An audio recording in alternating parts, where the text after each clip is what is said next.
Good evening and welcome to the Africa Tech Kin, live on ZiFM Stereo, my station, your station. I'm your host, Danny That Guy, your guide through the complicated jungle, sometimes complicated jungle, that is the world of technology. For the next few minutes, we are going to be downloading the biggest technology stories from around the country and around the world and really providing the context so you can understand how technology is moving. Well, last week, I was at the Technomag Convergence Fora, where I was able to sit down not only with the Minister of ICT, Postal and Courier Services, Tatenda Mavetera, but many other stakeholders in the technology world. So I'm going to have some news from that event last week.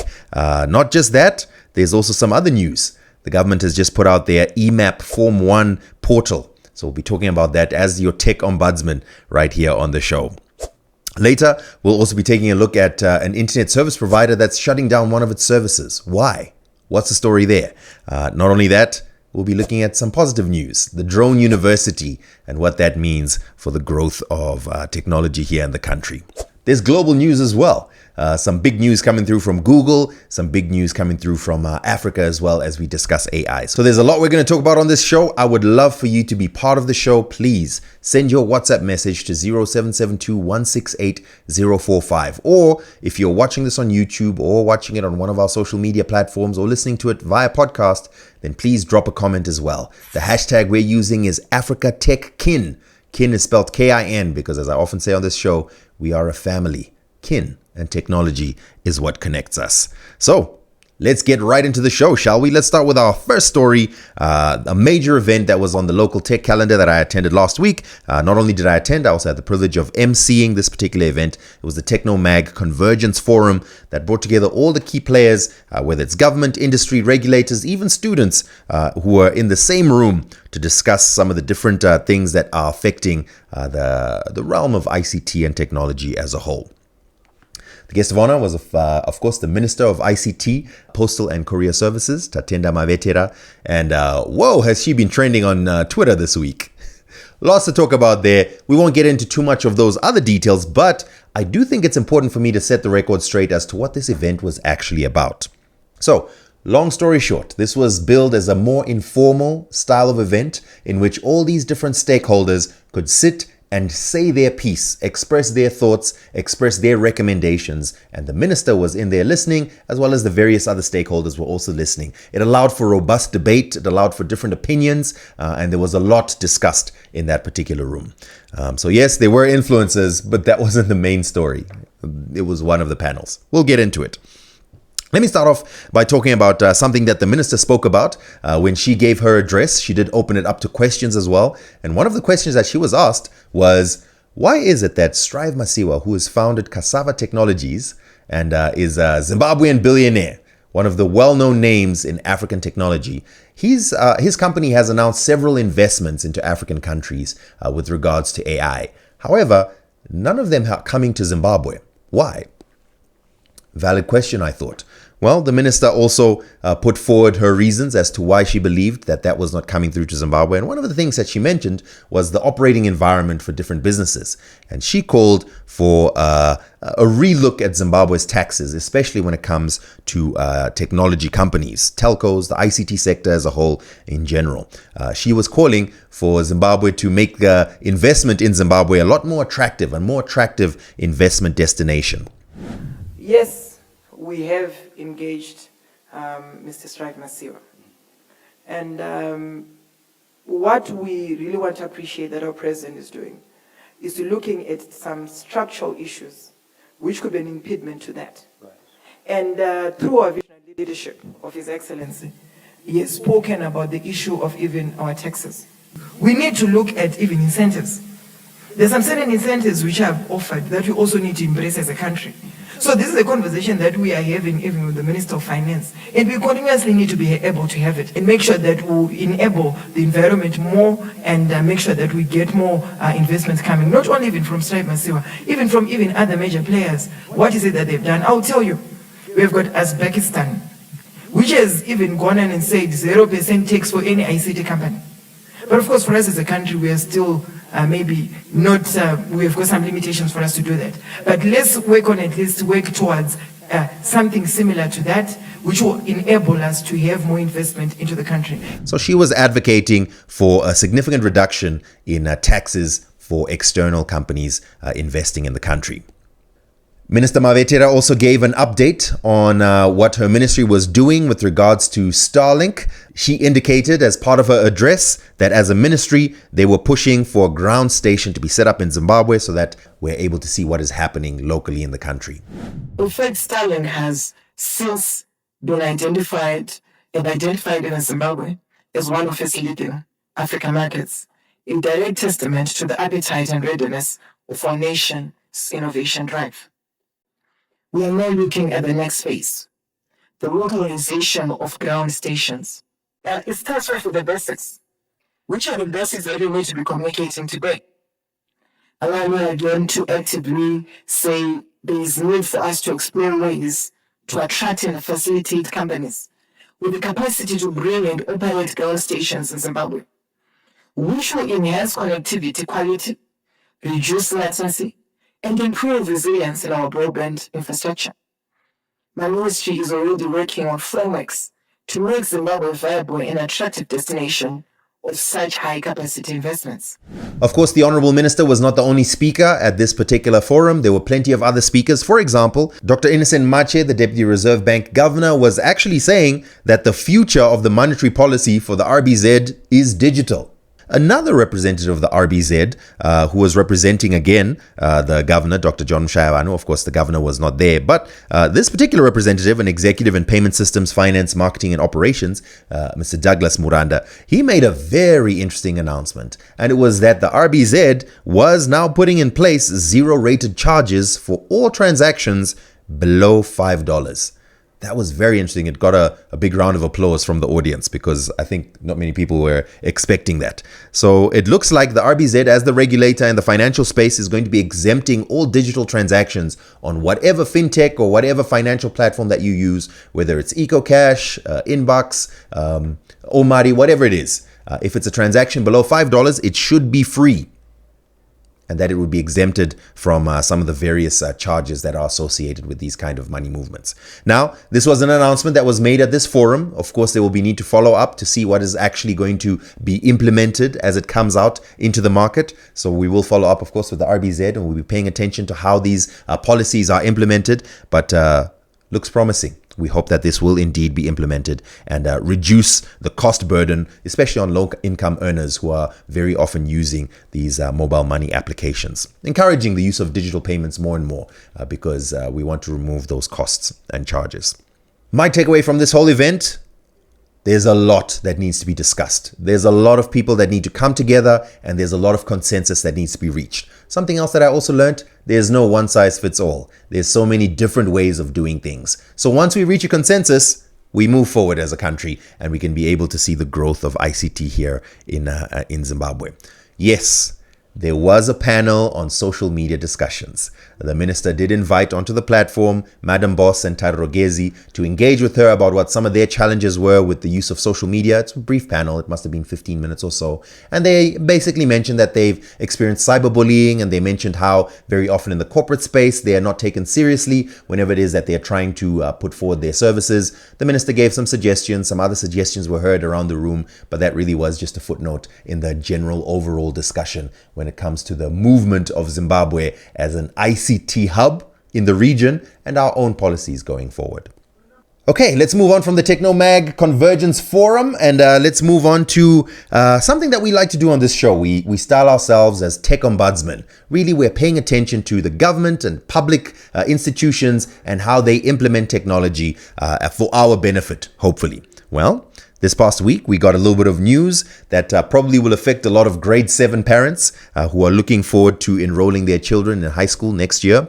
The Ministry of Education has opened up the EMAP platform for 2026 Form 1 onboarding applications. Long story short, emap.co.zw. Parents can go on there and register their children and get their children registered into various high schools for Form 1. This looks like it's the initial part of a rollout that eventually high school students will be able to be enrolled online through this Ministry of Primary and Secondary Education online portal, EMAP, for Form 1 applications. According to news from TechZim, Zimbabwe has close to 400,000 candidates that wrote grade 7 exams, roughly. So we can expect that 400,000 people are going to be applying to get into high school in Form 1 next year. Well, this EMAP platform is supposedly in place to make the onboarding and the application of a Form 1 space much easier, especially for government high schools. So if you're a parent and you're looking to enroll your children into Form 1, the EMAP platform will be accessible until 31 December, so you have time to actually do your applications. The procedure is supposedly very straightforward. Once you visit the portal on emap.co.zw, you register by creating an account.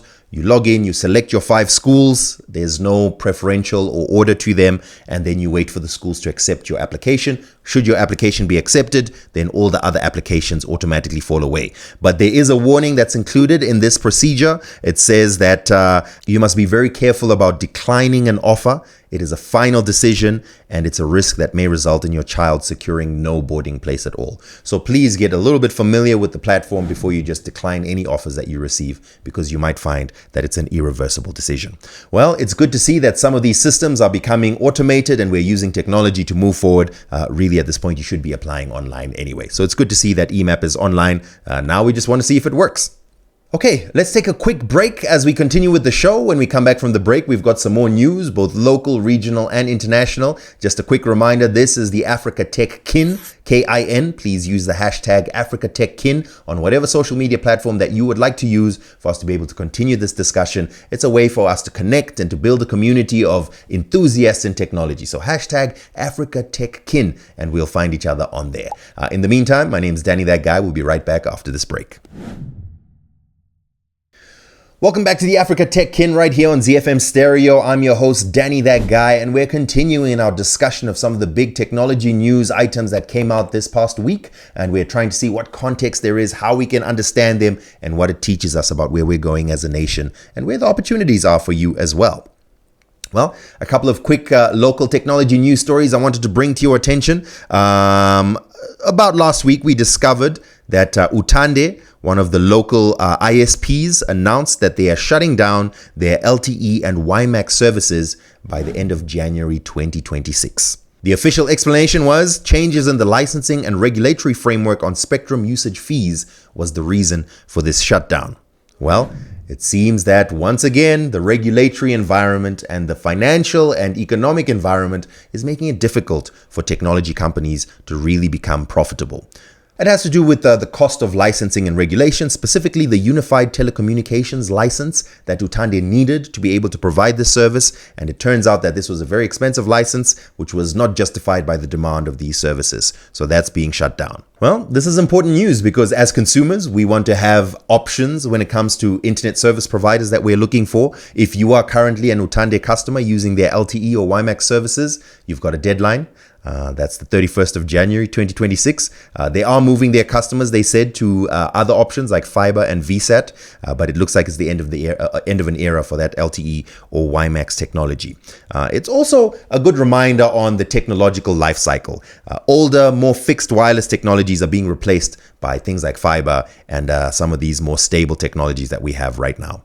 So it's sad to see that go, but let's see if this is going to lead to better innovations and better solutions that are coming in terms of ISPs. Another quick local technology story I wanted to share with you, a happy story. I was hoping to talk about it last week, but we did run out of time. And that was a story that the Drone University was granted a license by the Civil Aviation Authority of Zimbabwe back in October 2025, and it becomes possibly the first drone university in Africa that is accredited to offer remotely piloted aircraft maintenance training, or RMT. So this drone university is then going to offer a course that allows people to then learn how they can perform maintenance on these drones. Great news. First in Africa? I think that's great news. I like it. High value, specialized workforce that do a specific task in technology. I want to see more of that. A skills-based economy, I think, is good for us. So I'm happy to hear this news, and I thought it was good news to share with you as well. All right, let's zoom out a little bit from Zimbabwe. Let's take a look at Africa as a whole. Now, I was reading in a publication called Tech Cabal about a very interesting survey that was done from the FII Institute that showed that citizens in the global south, specifically in Africa, are significantly more optimistic about AI than those in the global north. This particular report showed that 92% of respondents in African countries like Nigeria and Ghana say that AI tools are important in their daily lives, versus a much lower response in countries in the global north like the United Kingdom, which is 36%, or France, which is 23%. Long story short, it seems that according to the survey, people in Africa are a lot more optimistic about AI than people are in Europe or America, for example. Global South respondents were reported as being more likely to believe that AI will create more jobs than it destroys. Now, I found this very interesting because this survey seems to indicate that Africa is very bullish and optimistic about AI in general. Could it mean that there's high investor confidence? Could it mean there's opportunity here in Africa for the widespread adoption of various AI tools? Something to think about. I did promise you a look into potential opportunities. But yes, it seems Africa is more bullish about AI than the rest of the world. On the flip side, does that mean we are more prone to get manipulated or exploited because of our belief in the almighty good that is AI? You decide. I'd love to hear your thoughts on that. While we're speaking about AI, another very interesting story that came out this past week was that Google announced Ironwood, their latest iteration of their most powerful custom AI chip. Essentially, they're investing $9.3 billion as a strategic counter to NVIDIA. Context. NVIDIA is the most valuable company in the world, recently crossing the $5 trillion valuation mark. And the reason it is the most valuable company in the world is because it has an incredible monopoly in creating the chips that are needed for all these AI tools. So basically, whatever AI company you can think of in the world, they need GPUs made by NVIDIA. Google seems to be trying to get a chunk of that, or at least to challenge that monopoly. Now, Google has been making what they're calling TPUs, or tensor processing units. They're custom-built AI chips built specifically for AI and machine learning, and their most recent iteration is viewed as an extremely powerful chip that could potentially compete with NVIDIA's monopoly. Of course, the market will decide that as time goes, but something for me to mention to you so you can pay attention to it and see what's going to happen in the world of AI. This is good news for us, of course, because once you break a monopoly, prices go down. Hopefully the price of AI goes down. Hopefully the price of AI training goes down as well. And it's something that we can start implementing more widespread here in Africa. Okay, those are some of the stories that we had to discuss. Enjoyed them. I would love to hear your thoughts on them. But before we end the show, we want to get into our favorite segment of the show, our new sponsored segment, proudly brought to you by Samsung. This is The Plug with Samsung. That's right. This is The Plug with Samsung, the section of the show that is proudly sponsored and brought to you by Samsung as we take a look at how Samsung can make your life better with technology. Now, in previous weeks, we've been paying attention to devices. We've reviewed several Samsung devices, and that's been great. But for this week, we're going to make a slight pivot, and we're going to talk a little bit more about software. We've been talking a little bit about Galaxy AI, but today I wanted to look past just the hype and to pay a little bit more attention to Galaxy AI. That's essentially the AI consumer tech that is brought to you by Samsung and in their various Samsung devices. And we want to see how useful are these devices for us. So we're going to look at a suite of different tools that fall under the Galaxy AI label. But overall, what we're talking about is the fact that on a Samsung device, you have access to all these AI tools natively on the device. Something we've spoken briefly about before, but allow me to put a little bit more eyeballs on it. Circle to search. So picture this. You're scrolling through Instagram or whatever social media platform that you like to use, and you see something that you like. Maybe it's an item of clothing, a jacket that you like, or maybe a piece of furniture, or something that you want to find out a little bit more about. You could try and take a picture, upload it somewhere, try to figure out what this is. But with Galaxy AI, all you got to do is just long press the home button that gives you access to circle to search. Then you can circle the picture with your finger. And Galaxy AI automatically starts searching for what that thing that you circled is. It's fast, it's brilliant, it gives you the answers that you need almost in real time. That's the whole point of AI, right? It's supposed to make things easier and faster. And what better way to do it than with images? You got to try out Galaxy AI's Circle to Search on your Samsung device. Shall we look at another feature that we can talk about? Live Translate. This one is a proper game changer for you if you travel, or even if you just have family in one region and you speak in different languages. Live Translate is something that can definitely benefit you. You know what I was thinking about when I was reading this particular script? I was thinking about our cross-border traders. You need to spend a couple of days across the border and come back, and you need to be able to have a translation on the go. Well, Live Translate could potentially be your solution. This could be either on a phone call or just a person that you're speaking to. Whatever the case is, the person on the other end is speaking a different language, maybe Portuguese from Mozambique or whatever it is, and they hear you and get live translation from this Live Translate feature. Breaks completely the language barrier. Translating the call in real time. My personal favorite out of all the features available under Galaxy AI, Photo Assist. So picture this. You've used your excellent camera on your Samsung device. You've taken a beautiful picture. Perhaps it's a sunset at Kariba. But unfortunately, there's something in your photo that just, it's ruining your photo. Maybe it's a boat in the wrong place. So you're trying to take a picture of this Kariba sunset, and now there's something in your photo that's ruining it. With Photo Assist, you can just remove it or move it, or do whatever it is, really.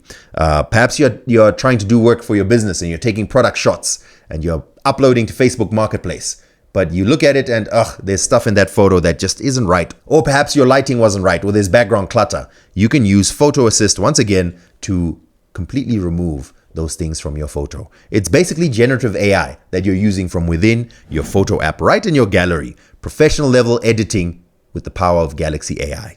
Practical, useful tech and tools that you can get in your Samsung device that we love to see and that we're using. I want to hear from you if you're using some of these tools. If you have a Samsung device and you're using the AI tools, how are you finding the experience? Please, the hashtag is AfricaTechKin. Drop a comment, or you can send a WhatsApp to 0772 168 045. Now, if you want to experience Galaxy AI for yourself and you want to get yourself a Samsung device, may I recommend that you visit an authorized Samsung retailer that are located across the nation.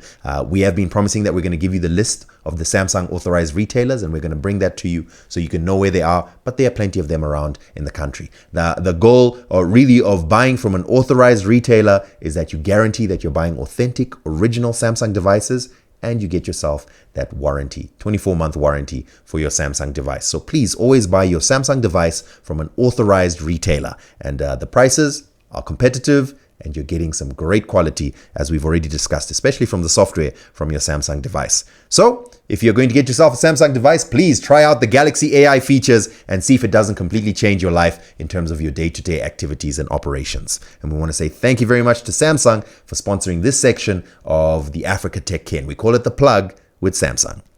This is The Plug with Samsung. And that's our show for this week. What a week. A lot of things that we had to discuss. How the government, through the Ministry of ICT, Postal and Courier Services, is asking questions and getting involved in discussions, as we saw last week, to various initiatives that we are noticing as your tech ombudsman. For example, the EMAP platform. And of course, we've seen various news items that are happening in the world of technology here in Zimbabwe, the AI revolution in Africa, and what we can look forward to and the opportunities that exist in the future. Thank you very much for listening. My name is Danny That Guy. It's been a pleasure to be with you. I will be back again next week, same time, same place, right here on ZiFM Stereo, the Africa Tech Kin, as we continue these important conversations about technology and how it affects you in Zimbabwe, in Africa, and the world. Please continue to engage with this show. The hashtag is Africa Tech Kin, K-I-N. Because as I say on this show, we're all a family and technology is what connects us. You can watch this show on YouTube, where you can see my non-AI generated face. The full show will be available on YouTube shortly after it airs on radio. So just make sure you subscribe to ZiFM Stereo on YouTube, or look for your favorite podcast app, whatever podcast app you use, subscribe to ZiFM Stereo Current Affairs, because shortly after this show airs as well, it will be live on demand for you to listen to whenever you need to listen to it on your favorite podcast app. So thank you very much once again for tuning in. Stick around, because Current Affairs continues next right here on ZiFM Stereo, my station, your station. Don't go anywhere. We'll see you next time. Bye-bye. Tune in next time for Africa Tech Kin on ZiFM Stereo, discussing all things tech.